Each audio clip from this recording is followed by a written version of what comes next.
ತಾರ್ಕಿಕ ಅಂತ್ಯಕ್ಕೆ ಹೋಗುವವರೆಗೂ ಹೋರಾಟ ಮಾಡ್ತೀವಿ. ಬೆಳಗಾವಿಯಲ್ಲಿ ಮಾಜಿ ಸಚಿವ ಅರವಿಂದ ಲಿಂಬಾವಳಿ ಹೇಳಿಕೆಯನ್ನು ಕೊಟ್ಟಿದ್ದಾರೆ. ರಾಜ್ಯಾಧ್ಯಕ್ಷರೇ, ನೀವು ಮಾಡಿದ ಸಮಿತಿಯಿಂದ ಗೊಂದಲವನ್ನ ಸೃಷ್ಟಿ ಮಾಡ್ತಾ ಇದ್ದೀರಿ.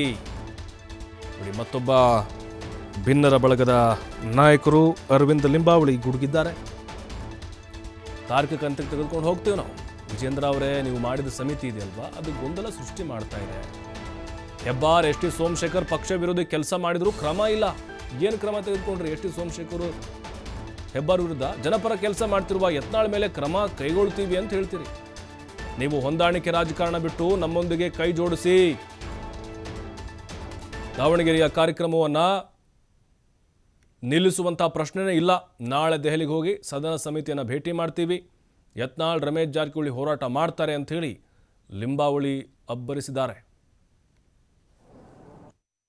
ಅಧ್ಯಕ್ಷರಿಗೆ ತಾವೇನು ಸಮಿತಿ ಮಾಡಿದ್ದೀರಾ? ಅನಗತ್ಯವಾಗಿ ನೀವು ಗೊಂದಲವನ್ನು ಸೃಷ್ಟಿ ಮಾಡದೆ ಯತ್ನಾಳ್ ಅವ್ರನ್ನ ಶಿಸ್ತು ಕ್ರಮ ಕೈಗೊಳ್ತೇವೆ. ಯಾರ ಮೇಲೆ ಶಿಸ್ತು ಕ್ರಮ ಕೈಗೊಳ್ಳಬೇಕಾಗಿತ್ತಲ್ಲ, ಎಸ್ ಸೋಮಶೇಖರ್ ಅವರು ಹೋಗಿ ಕಾಂಗ್ರೆಸ್ ಪರವಾಗಿ ಕೆಲಸ ಮಾಡ್ತಾ ಇದ್ದಾರೆ. ಶಿವರಾಮ್ ಹೆಬ್ಬಾರ್ ಅವರು ಕಾಂಗ್ರೆಸ್ ಪರವಾಗಿ ವೋಟ್ ಹಾಕಿದ್ದೀನಿ ಅಂತ ಓಪನ್ ಆಗಿ ಹೇಳ್ತಾರೆ. ಜನಪರ ಹೋರಾಟಕ್ಕೆ ಇಳಿದಿರ್ತಕ್ಕಂಥ ಯತ್ನಾಳ್ ನೇತೃತ್ವದ ತಂಡದ ಮೇಲೆ ಕ್ರಮ ಕೈಗೊಳ್ತೀವಿ ಅಂತೀರಿ. ನಾವು ಭಾರತೀಯ ಜನತಾ ಪಾರ್ಟಿ ಹೆಸರಲ್ಲಿ ಹೋರಾಟವನ್ನು ಕೈಗೊಳ್ಕೊಂಡು ಪಕ್ಷವನ್ನು ಬಲಪಡಿಸುವುದರ ಜೊತೆಗೆ ಜನಸಾಮಾನ್ಯರ ಸಮಸ್ಯೆ ಸ್ಪಂದಿಸ್ತಾ ಇದ್ದೀವಿ. ಸೊ ಹಾಗಾಗಿ ಆ ಥರದ ಯೋಚನೆ ಬಿಟ್ಟು ದಯವಿಟ್ಟು ಹೊಂದಾಣಿಕೆ ರಾಜಕಾರಣ ಬಿಟ್ಟು ಇನ್ಯಾವುದೋ ಕಾರಣಕ್ಕೆ ಈ ಬಿಜೆಪಿಯ ಹೋರಾಟ ಒಂದಾನೊಂದು ಕಾಲದಿಂದ ನಾನು ಅನೇಕ ವರ್ಷಗಳಿಂದ ಸಂಘಟನೆಯನ್ನು ಮಾಡ್ಕೊಂಡು ಬಂದಿದ್ದೇನೆ.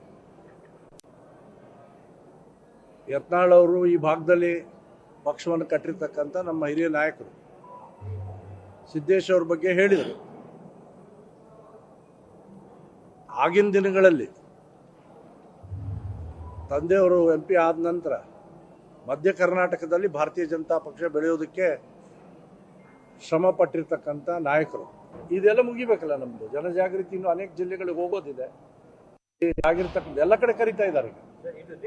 ಅದೆಲ್ಲ ಮುಗಿದ ನಂತರ ಮುಂದಿನ ದಾವಣಗೆರೆ PC-ಗೆ ನಾವು ಹೋಗ್ತಾ ಇರೋದು. ಜಾಯಿಂಟ್ ಪಾರ್ಲಿಮೆಂಟರಿ ಕಮಿಟಿ ಮುಂದೆ ಹೋಗ್ತಾ ಇದ್ದೀವಿ. ಜಾಯಿಂಟ್ ಪಾರ್ಲಿಮೆಂಟರಿ ಕಮಿಟಿಯವರೆಗೂ ನಮ್ಮ ಒಳಗಿನ ಸಮಸ್ಯೆಗೆ ಏನು ಸಂಬಂಧ ಇದೆ? ಒಳಗಿನ ಸಮಸ್ಯೆ ಬಗ್ಗೆ ಸ್ಥಾನದಲ್ಲಿ ಕೂತಿರೋರು ಅವ್ರು ಅದ್ರ ಬಗ್ಗೆ ಗಮನ ಹರಿಸ್ತಾರೆ. ಇಲ್ಲ, ಹಂಗೆ ಹೇಳಲಿಲ್ಲ. ಒಬ್ಬರೇ ಹೋಗಂಗಿಲ್ಲ ಅಂತ ಹೇಳಿದಾರೆ ಅವರು. ಒಬ್ಬರೇ ಹೋಗಲ್ಲ ಅಂತ ಹೇಳಿದ್ದಾರೆ. ಅಲ್ಲಣ್ಣ, ಅವ್ರು ಕರೀಲಿ, ನೋಡೋಣ. ಕರೀಲಿಲ್ಲ.